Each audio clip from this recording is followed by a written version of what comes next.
I saw that. I was gonna point it out and say something, but I was too tired. I know I'm gonna be in the video. There's it again.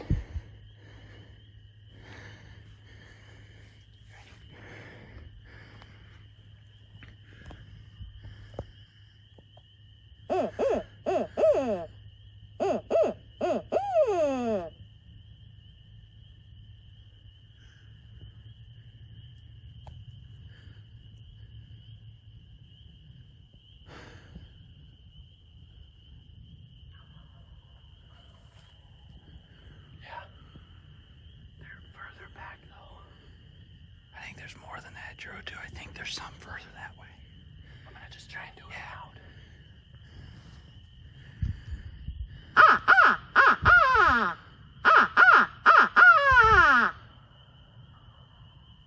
Dude. Yeah, they're all along that edge. Do it just once next time. They were gobbling in between.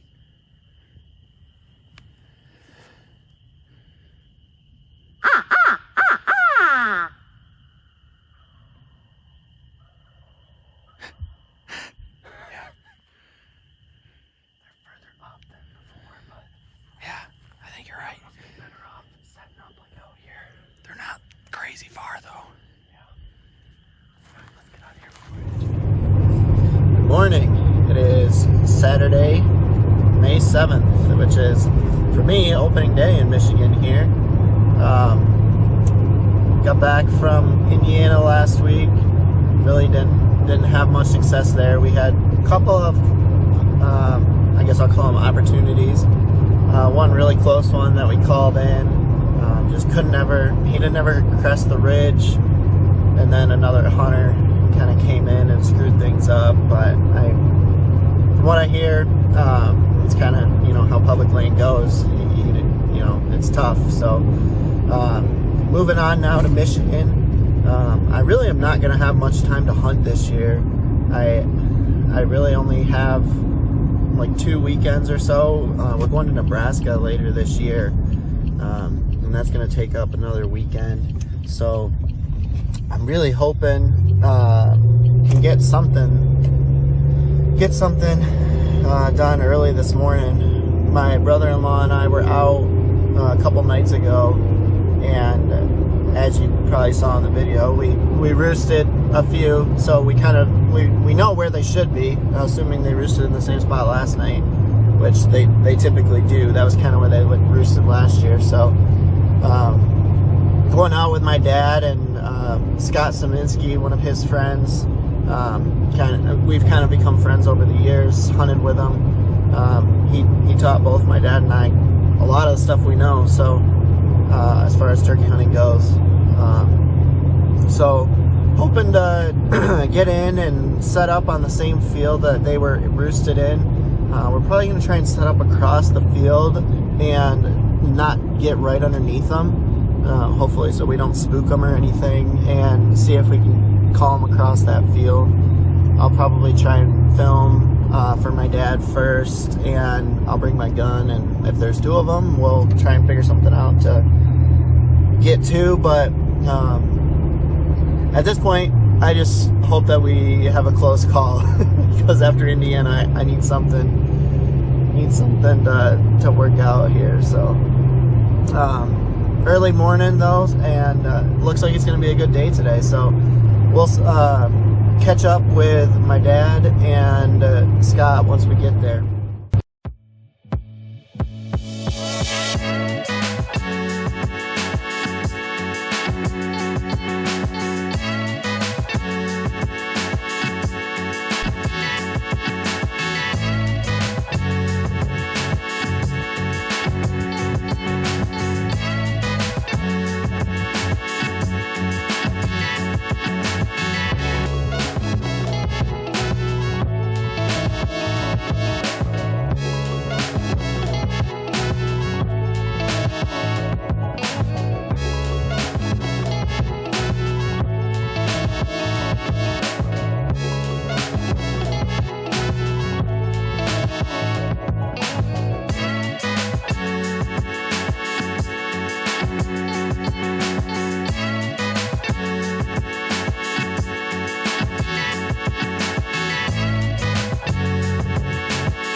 much time to hunt this morning, and I almost got back to my dad and Mr. Scott, and he just texted me that they just saw two across the field from him. So I'm gonna come up behind them here. There's a big hill that butts up to the back of them with a creek bottom, and I'm gonna get in that creek bottom, and we'll figure out if I'm gonna climb back in the blind with them, or if I'll work down the creek bottom and try and get a little closer and cut these things off. So, but yeah, stay tuned.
So after a while, the birds ended up shutting up, and we didn't hear them again.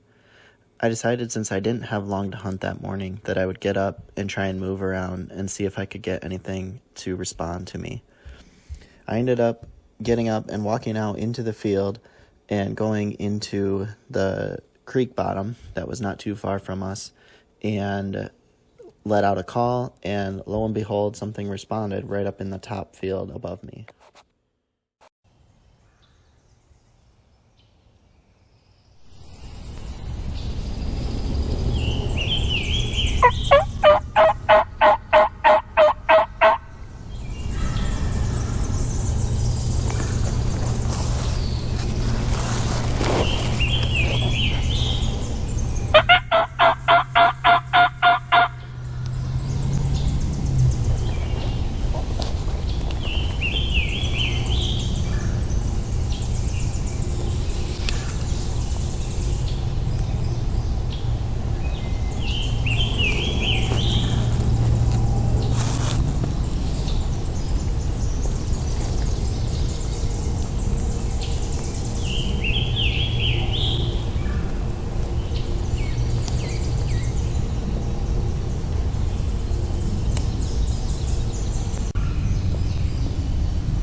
All right, so it is March 4th, actually the following year from what you just saw.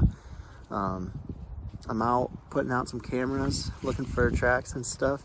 Got the kids over here, 2 of the kids, the dogs. Found a couple tracks, put out some cameras in spots where I've seen them before. But I just wanted to jump on here because I didn't actually film any sort of an outro or anything at the end. As you kind of saw, I was a little frustrated with myself after that, so pretty much just packed up and walked out. I went over and looked, didn't find any blood or anything, obviously. I think it was a pretty clean mess. So, but I kind of wanted to just quick put out there a couple of things, I guess, that I had learned with it, maybe for myself in the future or anyone out there. I think the first thing, and the thing that probably everyone would notice right away, is that turkey was just too far. I honestly, just rookie mistake. I don't have an excuse. I just got trigger happy. I had the I'm self-filming, so I had the camera already all pointed on the bird, and he was coming in nice, and it had been a tough season. I knew I didn't have a lot of chances, so he got into an opening, and I pulled the trigger, and I went out there and paced it out, and I think it was closer to 60 yards. So, and I would rather be 40 or in. So I do have a pretty good choke on that gun, and I was shooting TSS loads too. So I mean, I do think I can get out a little further than 40, but in the end, I think it was just too far. And honestly, looking back on it, there was no reason to rush that shot. The bird was not acting nervous. He was just kind of strutting his way in, and for the future, it could have been even better footage if I would have just kept filming and let him kind of work his way in. So that was kind of my big takeaway. And even still, I watch it back in slow-mo, and you can almost see the pattern, and it almost looks like it hits a little low in front of the bird. I probably should have been aiming more. If I was going to shoot further out like that with TSS load, I probably would want to be aiming more towards the top of the head, and just in the moment didn't do that. So I still, once again, I would not want to shoot that far, especially not without patterning out that far and making sure that your gun can handle that. But that was kind of my big takeaway. And then the other one that I noticed after watching the footage back was with my calling. I've never been great with the mouth call. I've always just basically been adequate. Killed a couple, but I not a sweet talker or anything like that. But I noticed consistently that I was doing the exact same call every single time, which obviously that's what I'm comfortable with, so that's why I'm doing it. But I could have switched up the frequency, how fast I was going, how loud, kind of turned my head around a little bit, and that was kind of the big thing I noticed, was that it was the same exact call every time, and it was super fast.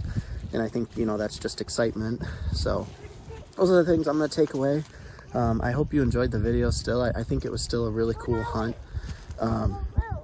Anytime you can get a bird in coming into your call like that, it's a cool confidence booster, and a hunt that I won't forget for sure. I didn't end up getting a bird. I went out a few more times. I took a buddy out for the first time. I think I'll probably put something together for that as well. That was a fun hunt. And then we actually went to Nebraska later in the year, and I did end up getting one in Nebraska. So I look forward to that one. And yeah, hope you enjoyed the video and maybe took a few things away from it of what not to do, because I know I did.